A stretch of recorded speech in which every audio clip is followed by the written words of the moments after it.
In 1971, an aircraft from an American airline had just taken off when a passenger sitting in the rear seat signaled for the flight attendant, smiling and presenting a letter. This letter contained words that sparked a significant uproar across America. To this day, the passenger's identity remains unknown, and the FBI has not identified him, dead or alive. Even after 50 years, the nation's top intelligence agency has not obtained significant information about this passenger. Ladies and gentlemen, this intriguing story began on 24 November 1971 at Portland Airport. An apparently ordinary businessman booked a ticket from Portland and boarded a Northwest Orient Airlines Boeing 727, which was scheduled to arrive in Seattle in just 45 minutes. Wearing sunglasses and carrying a briefcase, this passenger, who used the name Dan Cooper, boarded the plane and took his preferred seat, the very last one. He ordered a drink and lit a cigarette, as smoking was allowed on flights in the 1970s. At exactly 2:58 p.m.,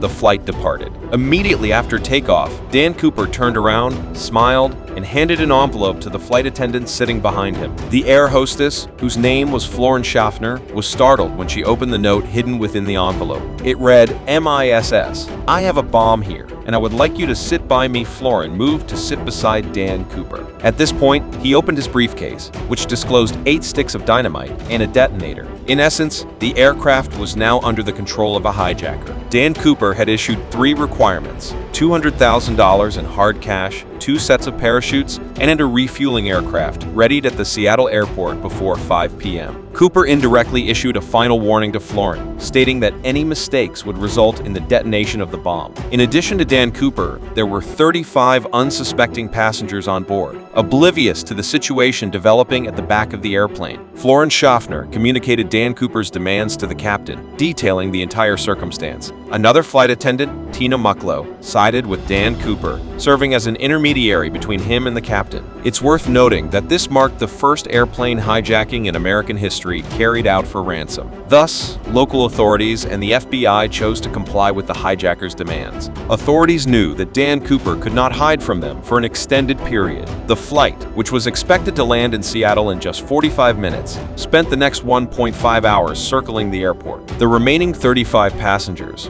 oblivious to the situation, were informed that technical difficulties were causing landing delays. During this period, $20,000 was collected from the Seattle National Bank, with the serial numbers recorded, and 2 pairs of parachutes were procured from a nearby skydiving club. At 5:45 p.m., the plane landed and, as per the agreement, a bag filled with money and 2 sets of parachutes were handed over to Dan Cooper. The plane was then refueled according to Cooper's demands. After his demands were met, Dan Cooper allowed the 35 passengers and 2 flight attendants to disembark from the airplane, but he ordered the pilots and the remaining 2 crew members to stay on board. It was now nighttime, and the airplane took off again. Through flight attendant Tina Mucklow, who was sitting with him, Dan Cooper relayed specific instructions to the pilot. He wanted the landing gear and flaps extended, the altitude to be maintained at 10,000 feet, and the speed to stay at 320 knots, while directing the plane towards Mexico. The pilot adhered to most of the instructions, however. Due to fuel constraints, flying directly to Mexico was unfeasible. Subsequently,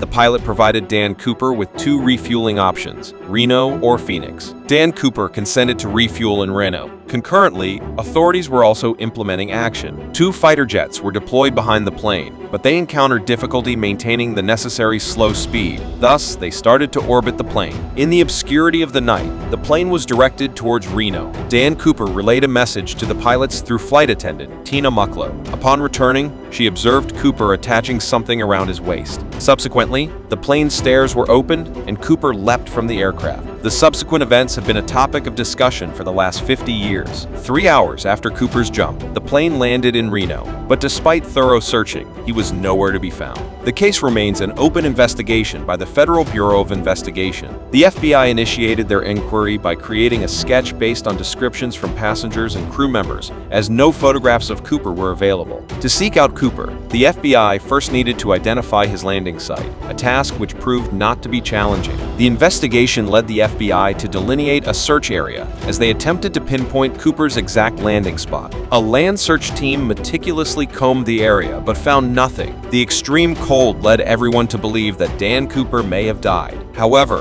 what happened next was something the FBI could have never predicted. The first time the FBI sought public assistance was in the American case involving Dan Cooper. A sketch of Cooper, along with the serial numbers of the dollar bills he allegedly stole, was published in newspapers. A reward was offered for any information about Cooper, with the assumption being that if Cooper were alive, he would eventually spend the money. But, astoundingly, those serial numbers were never used. Still, the case wasn't closed. Almost 9 years later, in 1980, an unusual incident occurred near the Columbia River on a beach known as Tina Bar Beach. A child playing there discovered a significant sum of money, totaling $5,800. The child's parents handed this money over to the FBI, and the serial numbers on the bills matched those taken by Dan Cooper. However, instead of solving the case, this clue only made it more complex. The location where the money was found was approximately 27 kilometers away from the suspected drop point. Initially, it was thought that the money had fallen from Dan Cooper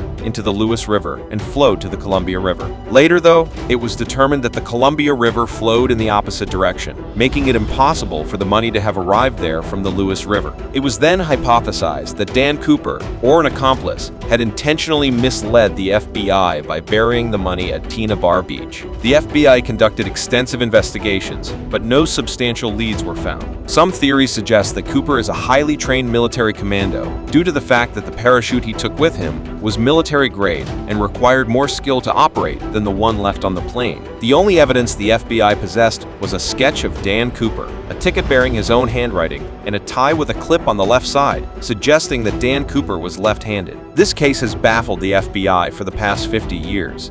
And even today, all details of this case remain in the possession of the FBI, and the case file remains open. For more information, like and subscribe.